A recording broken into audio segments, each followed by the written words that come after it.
Merci, merci, merci, merci. Vous êtes excellent pour faire comme si on n'était pas ensemble il y a une demi-heure. Écoutez,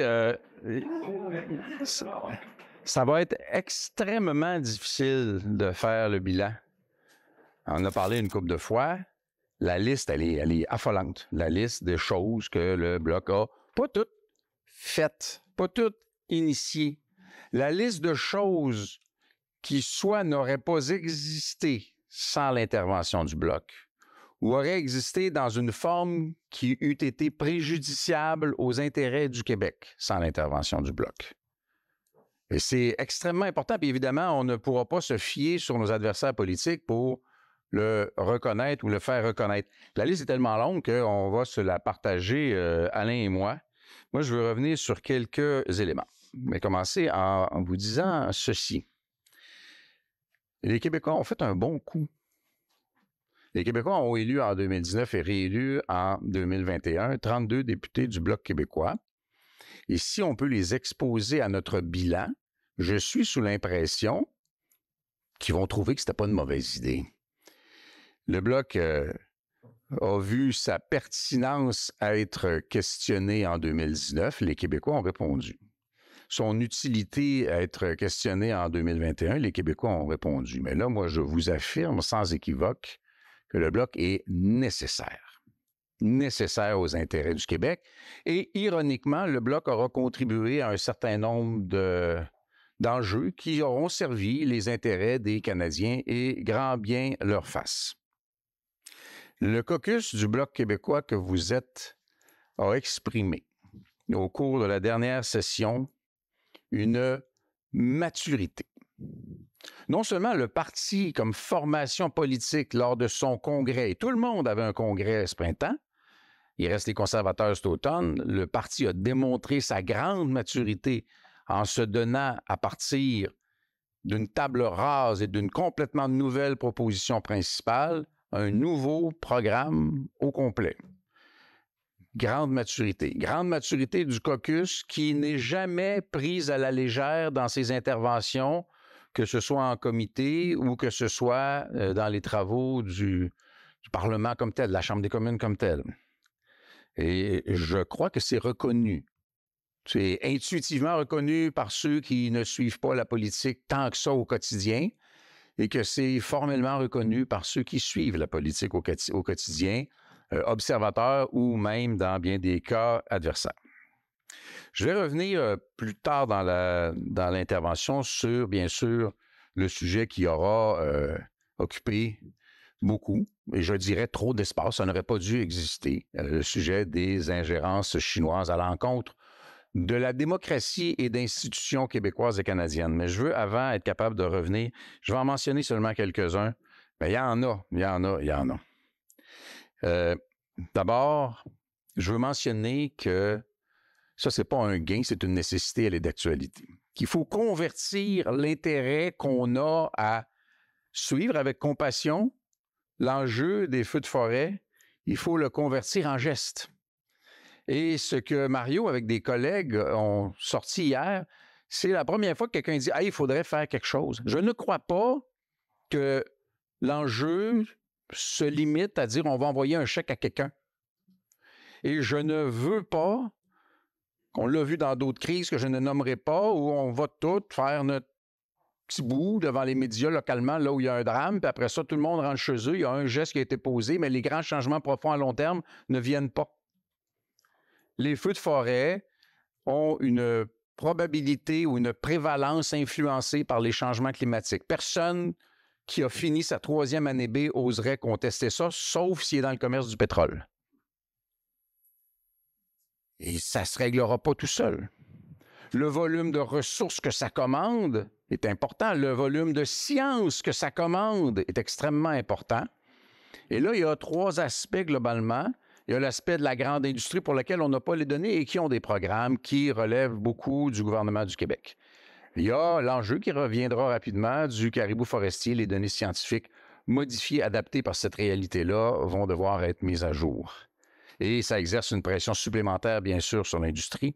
Et il y a toute la sous-traitance, la grappe autour de l'industrie forestière qui n'a pas la capacité, qui n'a pas les reins pour absorber, pas les feux, l'interdiction de se rendre en forêt. Ils ne peuvent pas faire de la business, ils ne peuvent pas rouler, ils ne sont pas capables de faire les paiements. Donc, Mario a sorti une série de recommandations pour les entreprises et pour les travailleurs de ce secteur-là, pour qui c'est extrêmement important et ça couvre toutes les régions du Québec. Ça n'existe pas au milieu d'Ottawa, même pas à Gatineau. Ça existe dans les régions plus périphériques du Québec et ailleurs au Canada. Et les recommandations qu'on a faites hier, bien, tant mieux si c'est repris et tant mieux parce que ce sera bon pour les gens du nord-ouest de l'Alberta, du nord-est de territoire du nord-ouest, partout où il y a des feux. Mais dans les gains très concrets, la prochaine fois que quelqu'un a la tentation de dire que le Bloc québécois ne fait pas adopter de loi qui soit issue du Bloc québécois, ce qui n'a pas été très gentil et très poli comme commentaire, surtout que c'est faux. À un moment donné, tu peux bien imprimer, mais il faut que ce soit vrai. Bien, on en est à quelques détails près de l'adoption d'une loi qui va protéger le modèle beaucoup québécois de la gestion de l'offre. Félicitations.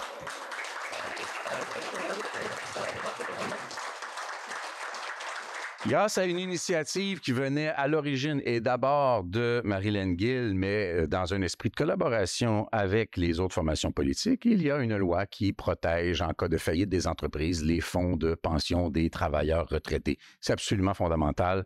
C'est un gain énorme pour les travailleurs et les travailleuses du Québec. On a toutes les raisons de croire que la loi sur les lanceurs d'alerte portée par Jean-Denis Garon va aussi être adoptée. Et il y en a d'autres qui l'ont été. La loi C-21 est le résultat d'un travail qui n'aurait pas pu se conclure comme il s'est conclu sans l'intervention du Bloc québécois et singulièrement de Christina Michaud, une des plus jeunes députées de la Chambre des communes qui joue un des rôles les plus déterminants dans une situation singulièrement intense et compliquée sous l'objet d'une pression affolante, a réussi à faire en sorte que les armes d'assaut soient fermement bannies au bénéfice de la sécurité et du sentiment de sécurité de nos milieux, surtout urbains et surtout des femmes. Félicitations. Ça a été fait en cassant la propagande pas très chic menée par des adversaires qui voulait faire croire à tout le monde qu'on allait s'en prendre aux armes de chasse. Et il y avait des ambiguïtés pas bien foutues dans cette loi-là. Bien, Christina a réussi à faire en sorte que la notion même d'armes de chasse n'existe plus dans cette loi. Félicitations encore. C-13. C-13 contient maintenant une provision qui reconnaît l'existence d'une charte de la langue française au Québec et qui fait en sorte, suite à un compromis dont l'histoire nous permettra de débattre, qui fait en sorte que la charte de la langue française, ou l'équivalent à bien des égards de la charte de la langue française, s'applique dans les entreprises de juridiction fédérale sur le territoire québécois. L'histoire nous dira comment ça se sera conclu, le résultat réel.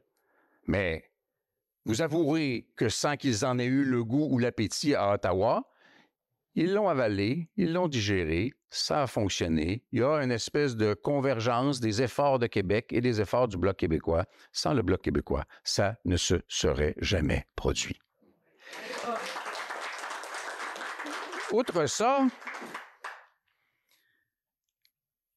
C-13 n'est pas vraiment un progrès tel que nous avons besoin qu'il le soit pour la langue française au Québec. Notre position était, lors du compromis, demeure, et je pense sera toujours, qu'il ne doit pas y avoir de régime linguistique fédéral par voie de loi, de tribunal ou d'argent qui aille à l'encontre du régime linguistique québécois sur le territoire du Québec. C'est simple de même.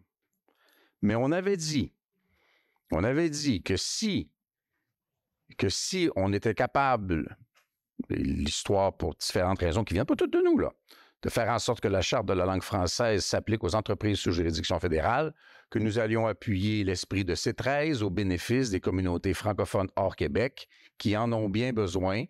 Et à cet égard-là, le Bloc québécois a simplement respecté sa parole pour les amis francophones de l'extérieur du Québec. C'était un geste mature, c'était un geste qui demandait une sagesse et de tempérer notre tempérament un peu bouillant en matière de langue. Je ne vais pas parler de Mario, parce que c'est évident, je n'oserais pas. Et je pense que nous avons fait la bonne chose et que l'histoire nous le dira. Dans un esprit assez comparable, ça va être dur d'aller chercher la reconnaissance de ça. Moi, j'ai vécu dans ce monde-là. Je sais comment il est fragile, comment il est tributaire des interventions de l'État, que ce soit en termes de règlement, que ce soit en termes de loi ou que ce soit en termes de financement. La loi C10, devenue C11 sur la radiodiffusion, a vu son ADN profondément transformé par les interventions de Martin Champoux. Et elle a été adoptée. Un processus similaire, avec un raisonnement qui est fondamental, une entreprise toute multinationale et populaire et sympathique avec un petit oiseau ou un bonhomme qui sourit soit-elle, ne devrait pas avoir préséance avec ses milliards sur l'autorité d'un État. La loi du territoire doit s'appliquer à tout le monde, aussi riche soit l'intervenant ou l'entreprise qui veut ne pas y être assujetti.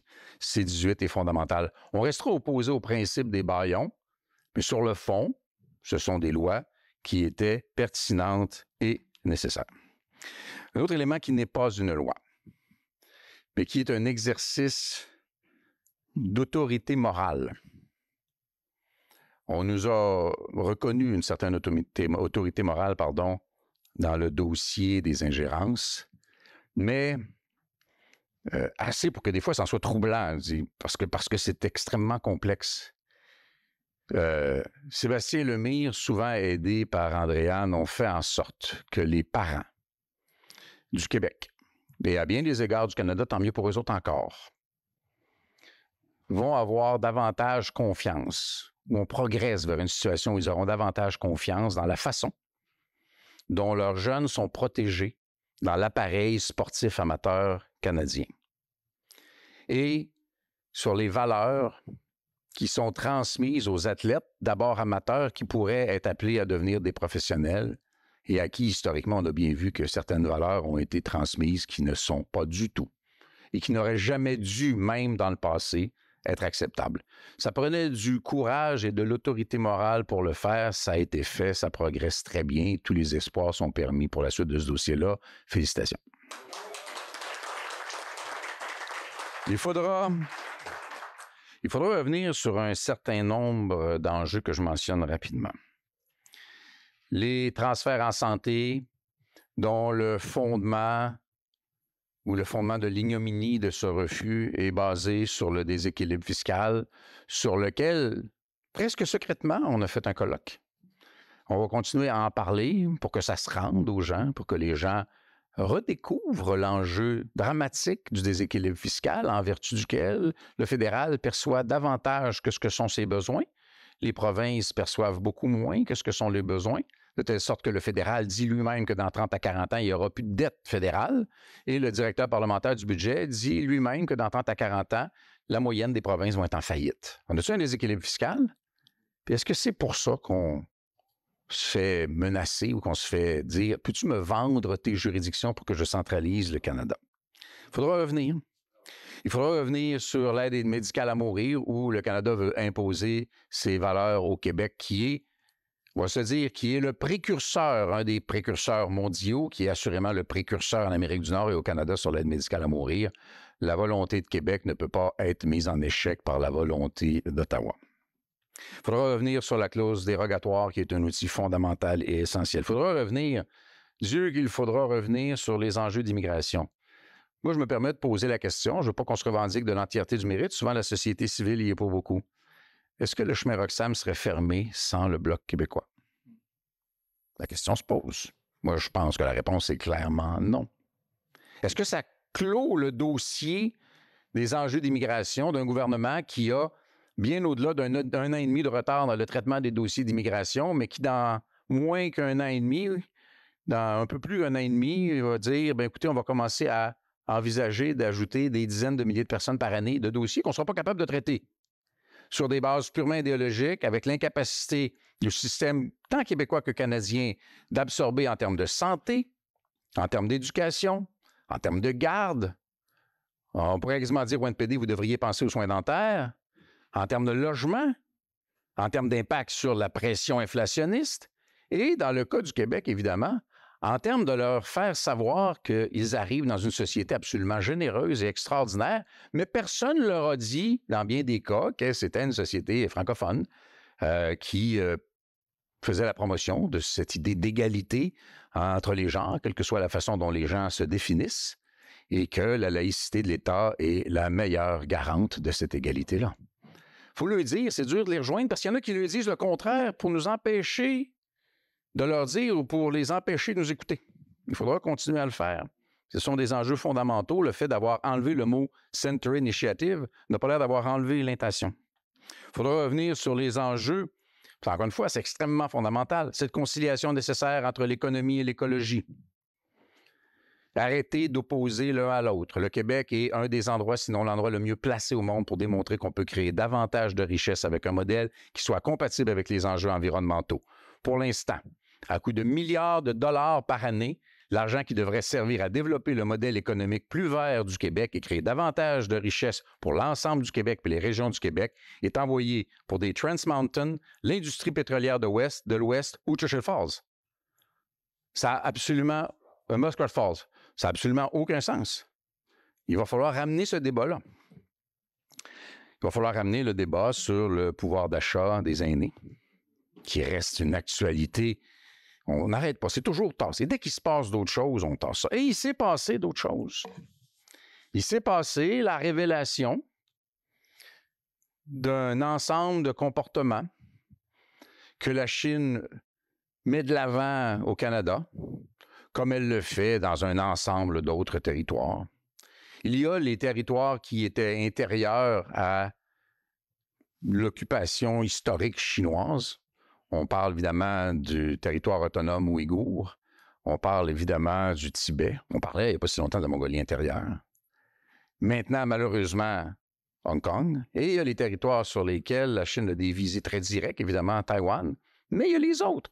Il y a l'intervention chinoise aux îles Salomon qui sont en train d'assujettir complètement cette nation de 700 000 personnes qui n'est pas capable de résister. Il y a la volonté chinoise de jouer un rôle de plus en plus majeur aux Philippines, qui reste une nation de 100 millions de personnes, vulnérables, fragiles, avec une démocratie au bon mot incertaine. Et il y a la volonté chinoise d'occuper avec beaucoup d'argent le territoire africain, que le Canada et même à bien des égards le Québec n'a pas la présence d'esprit d'occuper en termes de présence économique et de présence collaborative. Mais il y a simplement le fait de miner et de semer le chaos dans les démocraties. Et le Canada, comme les autres, est passé par là. Ça passe par l'espionnage, ça passe par les flagorneries, ça passe par les idiots utiles qui reçoivent des cadeaux, qui les trouvent sympathiques.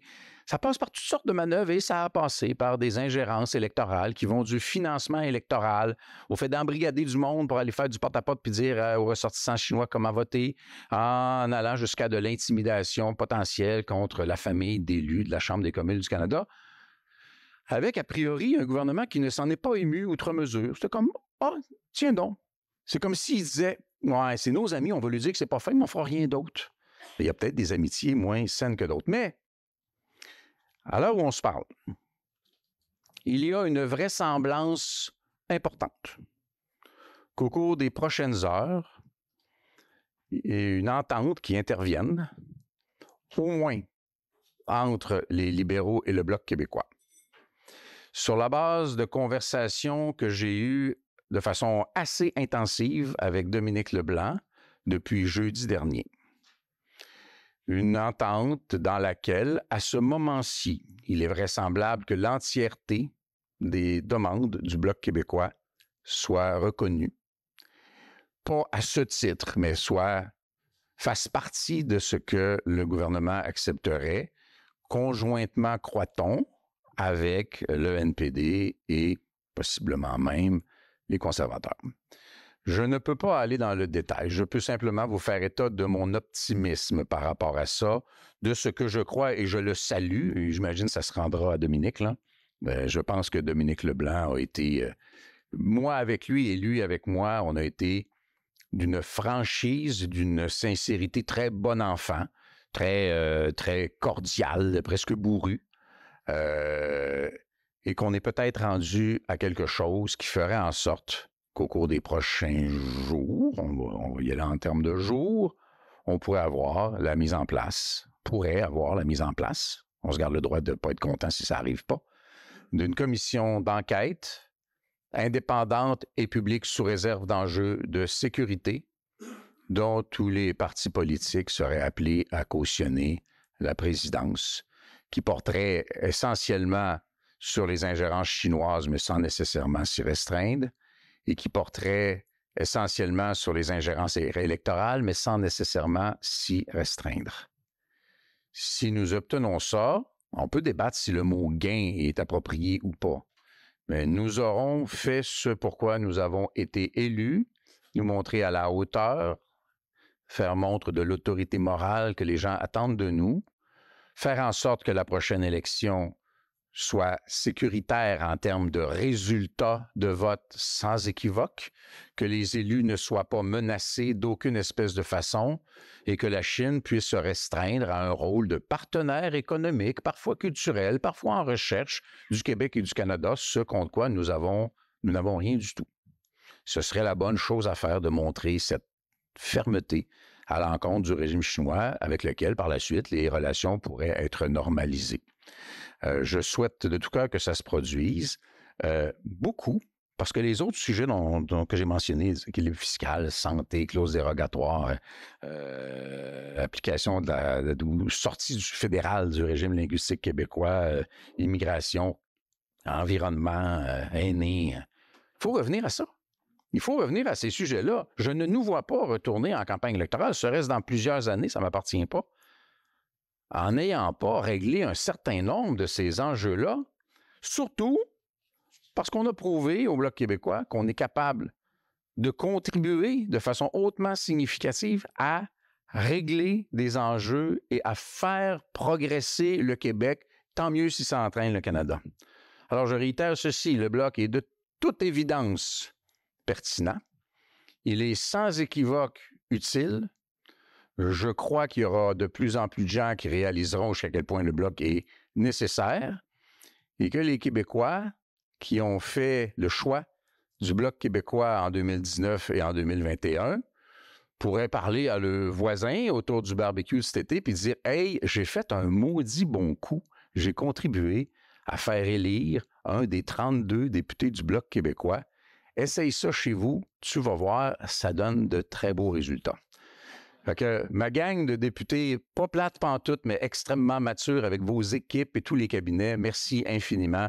Félicitations pour cette session absolument extraordinaire. On fait de nouveau le tour, tous les bords, tous les sens cet été du Québec pour aller parler d'un ensemble d'enjeux avec quelques moments plus légers et agréables. Et on se retrouve au milieu du mois de septembre avec quelques activités fort stimulantes qui nous placeront pour l'automne. Merci infiniment. Et là, c'est mon ami à l'intérieur qui va venir compléter l'exercice avec moult détails. Okay. Alors, merci, chef. Écoutez, honnêtement, quand on s'est rencontrés pour parler du bilan, on était un peu mal pris parce qu'on a un bilan extraordinaire, considérable, et on a eu une grosse session. Vous savez, les libéraux se sont achetés une majorité avec l'NPD. Ils ont sorti le rouleau compresseur. Depuis le 1er mai, sur 31 journées, 21 ont eu des heures prolongées. Imaginez. Et on ne compte plus les bâillons auxquels le NPD a donné son appui. Alors, on a travaillé fort contre vents et marées pour faire en sorte que le Québec soit respecté dans la capitale du Canada. Écoutez, d'abord, on est à la défense des intérêts du Québec, mais on présente aussi le consensus ou les consensus des Québécois à travers les débats en Chambre. Clause dérogatoire, dossier important. Si on veut que le gouvernement du Québec ait préséance sur les juges, mais il faut absolument que la clause dérogatoire soit respectée. Alors, on s'est tenu debout dans les débats pour justement faire en sorte que des lois comme la loi 21 ou la loi 96 qui ont été votées par l'Assemblée nationale soient respectées par le gouvernement fédéral et faire en sorte que le gouvernement de Québec puisse prendre lui-même ses propres décisions. Conseillère contre l'islamophobie, Mme El Gawabi, vous savez, on a travaillé très fort pour justement dénoncer le fait que on pense que c'était un mauvais casting en bon français. C'est une personne qui avait eu malheureusement un discours un peu élogieux du Québec. On trouvait que ce n'était pas la personne qui aurait dû être là. On l'a mentionné haut et fort. Century Initiative, c'est cibler des cibles d'immigration en disant délibérément qu'on ne tient pas compte des réalités du Québec. Ça ne s'invente pas. Alors, évidemment, on a été les seuls à dénoncer ça. Monarchie et dépenses flamboyantes de la gouverneure générale. Encore une fois, on est à peu près les seuls à avoir dénoncé les dépenses de la gouverneure générale, mais aussi de faire en sorte que les gens comprennent que les Québécois ne sont plus là, dans la monarchie. On est rendu ailleurs. C'est un système politique qui est périmé. Environnement, à prendre l'argent du Québec, puis subventionner le pétrole de l'Ouest. Je pense qu'il n'y a pas grand Québécois qui est d'accord avec ça. Alors, on l'a manifesté clairement en Chambre. Et ça, en plus de tout ça, on a fait des gains. Mais là, je ne passerai pas par-dessus ce que le chef a dit. Je vais juste les énumérer rapidement. Ingérence chinoise, M. Johnston a quitté. Et je pense que le Bloc québécois y est pour quelque chose. On a eu de la hauteur dans ce dossier-là, comme le mentionnait le chef, et on peut être fier de ça. On n'a pas tombé dans les attaques personnelles, mais on trouvait simplement que c'était la personne appropriée et surtout le titre approprié pour régler définitivement ce problème qui menace la démocratie. La fin du chemin Roxane. La gestion de l'offre, projet de loi qu'on va probablement faire passer aujourd'hui, le C11, le C18, le C13, le C21, des projets de loi qui ont été débattus et déposés par le gouvernement, mais on a fait en sorte d'améliorer ces projets de loi-là pour qu'ils représentent davantage les besoins et les positions des Québécois traditionnels. La DEVI, qui est enfin qui est entrée dans la stratégie de construction navale, écoutez, on a vraiment travaillé fort pour ça. Alors, je pense qu'on peut dire qu'on y a contribué. On peut être fier de ça. C'est un gain considérable pour le Québec. Inconduite dans les sports, les caisses de retraite, les lanceurs d'alerte. Évidemment, on ne peut pas gagner tout le temps.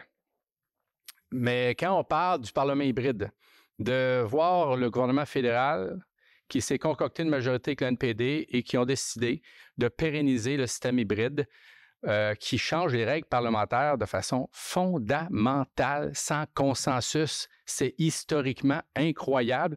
Jamais qu'on avait osé faire ça dans l'histoire parlementaire. Ils ont osé faire ça. Sans en parler aux conservateurs ni au Bloc québécois, on était prêts. Vous savez, on est une opposition constructive. On était prêts, nous, à discuter et à essayer de trouver des solutions pour que ça ait du sens pour tout le monde. Et ils nous ont jamais consultés.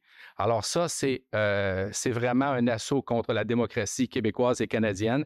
Et sachez qu'à partir de maintenant, les gouvernements majoritaires pourront jouer dans les règles parlementaires comme ils le voudront. C'est quand même inquiétant. Ce qui nous attend pour l'avenir, les feux de forêt, vous savez, on était sur le terrain avec les sinistrés, mais il faut aussi faire en sorte que les conséquences économiques pour les travailleurs forestiers, pour les petites et moyennes entreprises de la forêt, pour que ces gens-là ne subissent pas des conséquences économiques qui auraient des difficultés à se relever. Et pour évidemment, l'avenir, faire en sorte que les changements climatiques, qu'on les attaque de front pour faire en sorte que ces situations de feux de forêt-là soient de plus en plus rares, espérons-le. Réforme de l'assurance-emploi, on est là-dessus, on travaille fort et c'est à venir un autre combat pour le Bloc québécois. En terminant, je veux saluer le caucus. Vous êtes extraordinaire, vous avez travaillé fort, vous avez travaillé beaucoup, donc en quantité, mais aussi en qualité. Et vous avez une foi, la foi du charbonnier, la foi qui fait en sorte que vous avez été au front tout le temps pour les Québécois. Vous êtes fiers de représenter votre nation et ça se sent. Moi, je vous dirais, si vous cherchez le Bloc québécois, cherchez-le pas. Il est là où les Québécois sont. Et imaginez tout ce qu'on a fait à 32. Imaginez ce qu'on pourrait faire si on était plus. Merci beaucoup. Lâchez pas. Donne pas de chiffre. Comment? Donne pas de chiffre. Soyons prudents. Si on était plus, mais on donne pas de chiffres. Non. Écoutez, il y a mercredi, pas la semaine passée, l'autre avant, je pense. Moi, je dors facile, j'ai la conscience en paix. J'ai pas de vieux péché. Mais ce mercredi-là, j'avais moins bien dormi parce que au Parlement, ça avait un petit peu dégénéré. Hein? Bon. Il y a quelques députés que s'ils avaient été à moins de 2 mètres de distance, il aurait pu avoir des embrassades. Et ça, je suis resté très... c'est drôle sur le coup, là, mais je suis resté un peu perplexe. Et dès le lendemain, on est revenu au ton. qui est supposé caractériser nos travaux. Une dernière affaire, très, très, très vite. Il n'y aura probablement pas de référendum sur la souveraineté du Québec au cours des 3 prochaines semaines. Je ne vois pas comment il pourrait y en avoir avant 2026 et après. Pendant ce temps-là, le fédéral a peut-être l'occasion d'essayer, on choisit d'essayer de continuer, mais bon, d'essayer d'affaiblir le Québec pour lui enlever la conviction qu'il a la capacité d'aller de l'avant avec son indépendance. Notre travail à nous, dans l'intervalle, c'est de faire progresser le Québec, de montrer aux Québécois que les souverainistes font progresser le Québec, de protéger et d'améliorer la capacité du Québec, non seulement à réaliser son indépendance, mais à réaliser qu'il est capable de faire son indépendance et de la réussir. Ça va demander un certain nombre d'années de travail ici à Ottawa, tant qu'on ne sera pas prêt, nos amis à Québec, à aller de l'avant, tous les souverainistes qui y sont et qui voudront de bonne foi y travailler. Alors, on a un rôle dont plus personne ne doute, mais ne vous y trompez pas. Ultimement, on recommande encore aux Québécois de nourrir la réflexion sur la possibilité de se donner un pays qui va ressembler à tout le monde qui vit sur le territoire québécois. Merci.